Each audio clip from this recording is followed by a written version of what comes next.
Tasnia ya muziki nchini Tanzania imepata pigo baada ya taarifa za kifo cha msanii wa Bongo Flava Zaiby kuthibitishwa. Msanii huyo ameripotiwa kufariki dunia alfajiri ya leo akiwa nyumbani kwake Temeke, Dar es Salaam, baada ya kipindi cha kusumbuliwa na maradhi.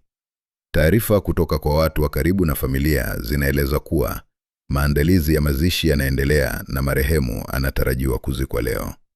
Kifo chake kimewaacha mashabiki, marafiki na wadau wa muziki katika majonzi makubwa.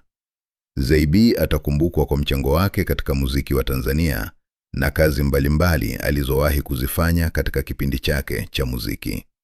Endelea kufuatilia chaneli yetu kwa taarifa zaidi kuhusu ratiba ya mazishi, salamu za rambirambi kutoka kwa wasanii mbalimbali na maendeleo mengine yanayohusu tukio hili.